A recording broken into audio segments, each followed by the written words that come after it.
అల్లూరి సీతారామరాజు జిల్లా గూడెం కొత్తవీధి మండలం దామనపల్లి పంచాయతీ పరిధిలో ఉన్న ప్రతి గ్రామంలో మొత్తం 640 మంది అవ్వాతాతలు మరియు వికలాంగులు పెన్షన్దారులున్నారు. ఎన్డీఏ కూటమి టీడీపీ ప్రభుత్వం సీఎం చంద్రబాబు నాయుడు 2024 ఎన్నికల వాగ్దానం మేరకు ఇచ్చిన హామీ ప్రకారం జూలై నెల 1వ తారీఖున పెంచిన పెన్షన్తో పాటు మొత్తం 7,000 రూపాయలు ప్రతి పింఛన్దారుడికి చేరాలని అధికారులకు ఆదేశించి డబ్బులు జమ చేయడం జరిగింది. ఈ పెన్షన్ని పంచాయతీ సచివాలయం సిబ్బంది మరియు కూటమి నాయకుల చేతుల మీదుగా నేరుగా లబ్ధిదారులకు అందజేయడం జరిగింది. దామనపల్లి పంచాయతీలో పింఛన్ని అందుకున్న లబ్ధిదారులు అవ్వాతాతలు మరియు వికలాంగులు పింఛన్ 7,000 ఇచ్చిన ఆంధ్రప్రదేశ్ సీఎం నారా చంద్రబాబు నాయుడుకి మరియు ఎన్డీఏ కూటమి ప్రభుత్వానికి కృతజ్ఞతలు తెలుపుతూ సీఎం నారా చంద్రబాబు నాయుడుకి డిప్యూటీ సీఎం కె పవన్ కళ్యాణ్కి పాలాభిషేకం చేసి కృతజ్ఞతలు తెలిపారు. నారా చంద్రబాబు గారి నాయకత్వం, టీడీపీ గవర్నమెంట్ నాయకత్వం, గారి నాయకత్వం, మోడీ గారి నాయకత్వం, జై టీడీపీ, జై జనసేన, జై జనసేన, జై బీజేపీ, జై బీజేపీ, జై కూటమి, జై కూటమి. అదే 6 గ్యారెంటీలు ఇచ్చారు. 6 గ్యారెంటీలో ఇదొక మొదటి గ్యారెంటీ. ఏదైతే వృద్ధులు, వికలాంగులు వీళ్ళకి ప్రతి ఒక్క ప్రజలకి 4,000 పింఛన్ ఇస్తానన్నారు. ఆ మాట ప్రకారంగా మాట నిలుపుకున్న చంద్రబాబు నాయుడికి మనము ఆయనకి కృతజ్ఞత తెలుపుతూ పాలాభిషేకంతో మనమందరము ఆయనకి కృతజ్ఞత తెలుపుదాము. ఓకేనా? అదే కాకుండా ఇంకా ఆయన ఇచ్చిన హామీలు ఏమున్నాయి? ప్రతి ఒక్కరు మొన్నటి వరకు అమ్మ ఒడి తీసుకునే వాళ్ళు కదా, పిల్లలు చదువుకున్న పిల్లలకి అమ్మ ఒడి ఇచ్చేవారు. అయితే ఎంతమంది కుటుంబాల్లోనూ ఇంట్లోని ఎంతమంది పిల్లలు చదువుకున్నా ఏం చేసేవాళ్ళు? ఒకరికి మాత్రమే వచ్చేది. కానీ చంద్రబాబు నాయుడు గారు ఏమన్నారు? మీ కుటుంబంలో, మన కుటుంబంలో ఎంతమంది చదువుకున్నా, ఎంతమంది పిల్లలు చదువుతున్నా ప్రతి ఒక్కరికి ఎంత ఇస్తానన్నారు? ప్రతి ఒక్కరికి 15,000 ఇస్తారు. అలాగే ఇంకొక వాగ్దానం ఏంటంటే రైతు భరోసా. రైతు భరోసా ఇప్పుడు దాకా ఎంత పడేది? మనకి ప్రతి ఒక్క కుటుంబానికి, ప్రతి ఒక్క రైతుకి 11,000 నుంచి 13,000 మధ్యలో పడేది. అయితే చంద్రబాబు నాయుడు గారు అధికారంలోకి వచ్చిన తర్వాత 20,000 చేస్తాననేసి వాగ్దానం ఇచ్చారు. ఇదొక వాగ్దానం. ఇంకొక వాగ్దానం ఏముంది? ప్రతి మహిళలు ప్రతి ఒక్కరికి కూడాను ఉచితంగా బస్సు ప్రయాణం అనేసారు. అవునా కదా? ఆ వాగ్దానం కూడా త్వరలో నెరవేరబోతుంది. అంతేకాకుండా నిరుద్యోగులకి, అంటే ఉద్యోగం రాని చాలా మంది పిల్లలు ఉంటారు. వాళ్ళు ఎవరికి భారం? తల్లిదండ్రులకు భారం.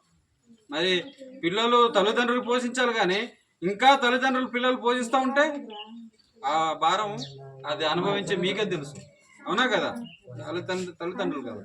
కాబట్టి వాళ్ళు కూడా, పిల్లలు కూడా మీ మీద భారం ఉండకూడదు అనేసి మన చంద్రబాబు నాయుడు గారు, సీఎం గారు, గవర్నమెంట్ సీఎం చంద్రబాబు నాయుడు గారు ఆ పిల్లలు కూడా, నిరుద్యోగులు కూడా 3,000 నిరుద్యోగ వృత్తి.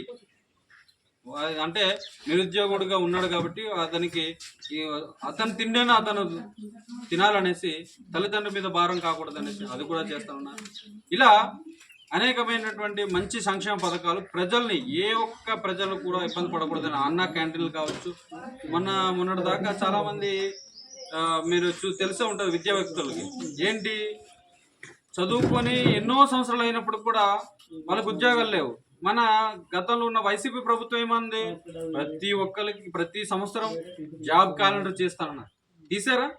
మన పిల్లలందరూ ఉద్యోగస్తుల్లో ఉన్నారు, ప్రతి సంవత్సరం చేస్తారన్నారు. ఏమి చేయలేదు. పింఛన్ కూడా 200 పెంచారు. అంటే మాట మీద నిలబడుతున్న జగన్మోహన్ రెడ్డి మాట తప్పి మడమ తిప్పి ఈరోజు అలాంటి పనులు చేయడం వల్ల జగన్మోహన్ రెడ్డిని ఏం చేశారు మన ప్రజలు? ఎక్కడ అంటే ప్రజలకి న్యాయం చేస్తే దేవుళ్ళ చూస్తారు. ఒక్కసారి మాట తప్పితే ఎక్కడ ఉంచాలో ప్రజలు మాట్లాడరు, కానీ చేతల్లో చూపిస్తారు. ఆ విధంగా జగన్మోహన్ రెడ్డిని ఎక్కడ పంపించాలో ప్రజలే కదా. ఆయన ఎవరు ఏం చేయలేదు, ప్రజలే తీర్పిచ్చారు. కాబట్టి చంద్రబాబు నాయుడు గారు ఇచ్చిన హామీల్ని సక్రమంగా అమలు చేస్తారు.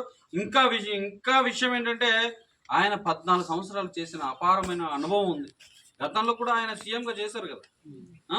ఇప్పుడు పసుపు కుంకుమ డబ్బులు కావచ్చు, ఇలాగా ఎన్నో రకాలైనటువంటి డోక్రా కావచ్చు, ఇలాంటి పింఛను 200 నుంచి 250 నుంచి 2,000 చేసింది ఎవరు? గతంలో ఉన్న చంద్రబాబు నాయుడు. ఇలాంటివన్నీ మంచి కార్యక్రమాలు ప్రజానాడి తెలిసిన ఒక నాయకుడు ఎవరంటే నారా చంద్రబాబు నాయుడు. కాబట్టి అమ్మ, మీరు మంచి పరిపాలన ఇద్దాం. ఆయన తరపున మేమందరం పనిచేస్తున్నాము. కూటమిలో టీడీపీ నుంచి, జనసేన నుంచి, బీజేపీ నుంచి మేము ఉన్నాము. మీకు ఎప్పుడు అందుబాటులో ఉంటాము. మీకు మీ గ్రామ సమస్య మీరు మాకు చెప్పండి, లేదనుకుంటే నేరుగా మీరు అదే ప్రభుత్వ అధికారులు చెప్పండి, రాజకీయ నాయకులు చెప్పండి. మీ సమస్య ఇంకా ఉందనుకుంటే మేము ప్రత్యక్షంగా మీ యొక్క సమస్యని మీ గొంతుకగా మేము మాట్లాడతాము.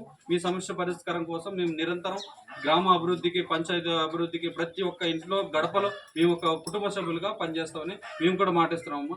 కాబట్టి ఇంత మంచి పింఛన్ పెంచి ప్రతి ఒక్క నిరుపేద వృద్ధులకు కావచ్చు, వికలాంగులకు కావచ్చు, ఇంత మంచి కార్యక్రమం చేసిన నారా చంద్రబాబు నాయుడుకి మనం కృతజ్ఞత తెలుపుదామా వద్దా? కాబట్టి పాలాభిషేకం చేద్దాము. అలాగే మన మాజీ ఎంపీపీ గారు, నెక్స్ట్ పొలం నాన్నగారు, అలాగే మీ గ్రామ యువత కూడా ఉన్నారు. 2 మాటలు, ఎక్కువ కాదు కానీ, సారీ నేను ఎక్కువ మాట్లాడి మిమ్మల్ని ఇబ్బంది పెట్టుంటే క్షమించండి, ఓకేనా? మరి ఏదైతే ఈరోజు ఈ కార్యక్రమంలో పాల్గొన్న ప్రతి ఒక్కరికి నమస్కారాలు తెలియజేస్తూ, మరి ఏదైతే ఎలక్షన్కి ముందు మేనిఫెస్టోలో కానీ సూపర్ 6లో వెళ్తూనే ఎలక్షన్ ముందు మీకు గవర్నర్ గారు చెప్పినట్టు ప్రతి నెలకి 4,000 పెన్షన్ ఇస్తూ, మరి ఏదైతే ఏప్రిల్ నెల నుంచి కూడా వచ్చేటువంటి రియంబర్స్ ఉన్నాయో ప్రతి నెల కూడా ఇస్తానని చెప్పారనడం ఏదైతే జరిగిందో, ఆ దాంట్లో భాగంగానే ఈరోజు 7,000 రూపాయలు ఇవ్వడం జరుగుతుంది. ఆ ముందుటివి 3 నెలలు, ఈ నెలది 4,000 రూపాయలు కలిపి మొత్తం 7,000 రూపాయలు పెంచడం జరిగింది. అలాగే ఏదైతే ఎన్నికల్లో హామీ ఇచ్చినటువంటి మొదటిగా ఇచ్చినటువంటి హామీ మెగా డిఎస్ ఏదైతే ఉందో దాని మీద అయితేనేమి, ల్యాండ్ టైటిలింగ్ యాక్ట్ అది రద్దు అయితేనేమి కానీ, అలాగే నిరుద్యోగులందరికీ డిఎస్సి అత్యవసరం అని చెప్పి డిఎస్సి మీద మొదటి సంతకం చేసి, ల్యాండ్ టైటిలింగ్ మీద 2వ సంతకం చేసి, మరి అదైతే మనం ఎలక్షన్ హామీలో ఇచ్చినటువంటి హామీ ఏదైతే ఉందో పెన్షన్ పెంచుతానని చెప్పి దాని మీద కూడా ప్రమాణ స్వీకారం చేసిన వెంటనే మరి మాట నిలబెట్టుకోవడం కోసం సంతకాలు చేసి ఈరోజు ఆ కార్యక్రమాన్ని కూడా జరుపుతూ ఉన్నాం. మరి ఈ కార్యక్రమంలో మరి సీఎం గారు ఉదయం 6 గంటల నుండి పెన్షన్ కార్యక్రమం ఇంటింటికి వెళ్ళి ఇవ్వడం జరిగింది.